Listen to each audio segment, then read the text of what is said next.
everyone, I'm Kim Scott, and this is Spots of Time. So for this week's reflection, I decided to lighten it up and have a little fun. You know, one of my favorite people to read, to listen to follow is Brene Brown. Brene has done amazing work in vulnerability and in leadership. She has written some incredible books and she runs 2 podcasts. When she interviews her guests, she always ends with what she calls 10 rapid fire questions. So I thought it would be fun to answer Brene's questions, just to give you a little more insight as to who I am. Some of the questions are kind of deep and some are just for fun. So here we go.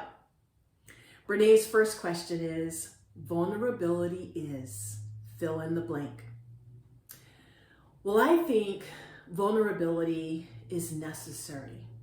It's important and it's okay. And I say that because I can't tell you how many people throughout my life have cautioned against me being so vulnerable. I've always been very open. They've told me that vulnerability is a sign of weakness. But you know, that's not true. Vulnerability is the path to relationship, the path to healing, to peace. It's the path to understanding. So vulnerability is necessary. It's important. Number 2, you were called to do something brave, but your fear is real and stuck in your throat. What's the first thing you do? Okay, so this one's easy for me. I've been in this situation. The first thing I do is I breathe, I exhale. And the second thing is I pray, come Holy Spirit. And it just centers me and it relaxes me. And then I do what needs to be done.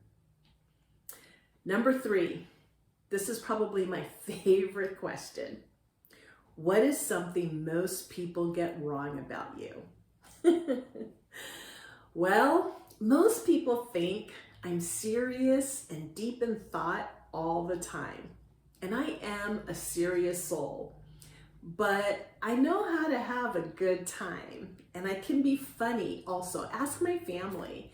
I know how to tell a joke and occasionally I get them like really rolling, like laughing hard. So I am serious, but I can be funny too. Number 4, what's the last show you binged and loved? Well, I haven't really binged any shows recently, but when we were isolated and quarantined, we binged a lot of shows. And the 2 shows that come to mind are Little Fires Everywhere and Unorthodox. Both of those just really broke open my heart, and they were enjoyable, but also just really thought-provoking. So those are my 2. Number 5, a film you really love. Okay, so Hidden Figures is a film that I could watch over and over and over again. It just resonates with me because when I was growing up, I didn't learn about African American smart women. And so to hear their story and to see, you know, what they did for our nation, for NASA, it was just mind-blowing to me. So that's probably one of my favorite top 5 movies. Number 6, a concert you'll never forget. Okay, so I've been blessed and I have gone to a number of different concerts and I've loved them all. Lionel Richie, Whitney Houston, Janet Jackson, Tina Turner. But the one that I think I loved the most that I'll never forget we went out to eat dinner, my husband and I, at a restaurant that used to be in Newport Beach called Twin Palms. And we were there, and Evelyn Champagne King was the entertainment, and she rocked the restaurant. It was incredible. I mean, she was like this close to me, singing and kind of dancing together with me. It was incredible. It is something I will never, ever forget. Number 7, if you could have anything, what's your favorite meal? Well, my favorite meal is a really fresh and crisp salad with an amazing, like seared filet mignon with a glass of a really big red wine.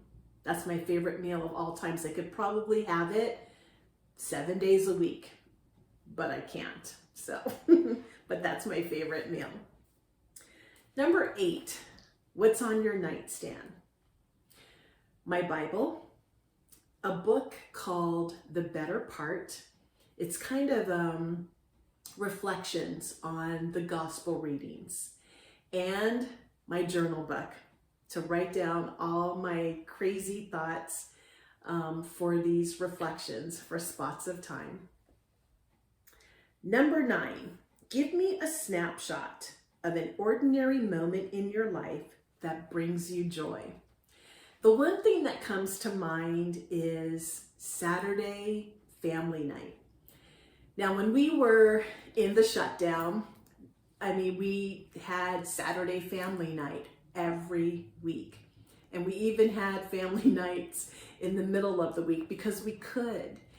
And we have continued that tradition, even with going back to work.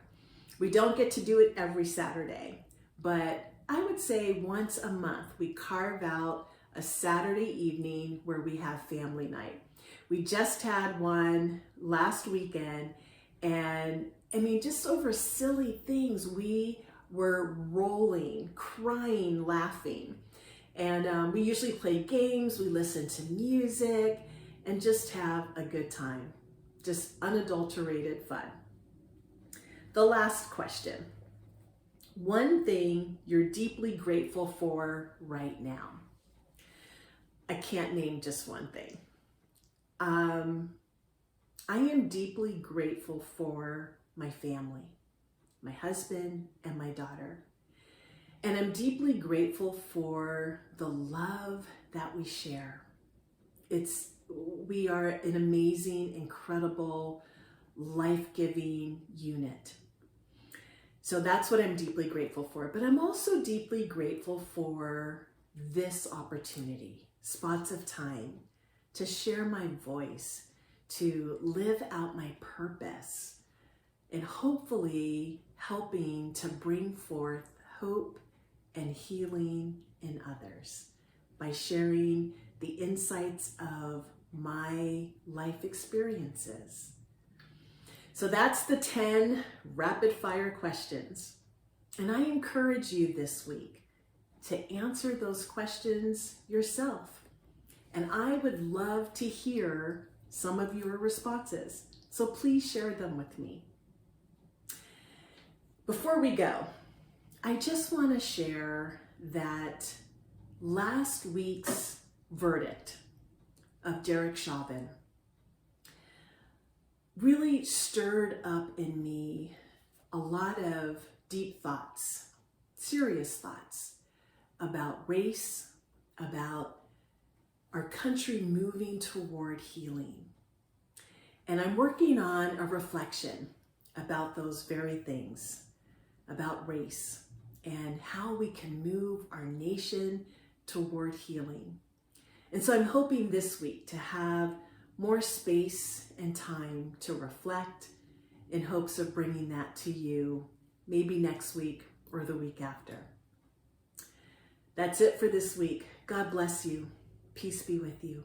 Until next time, be bold and be blessed. Bye, everyone.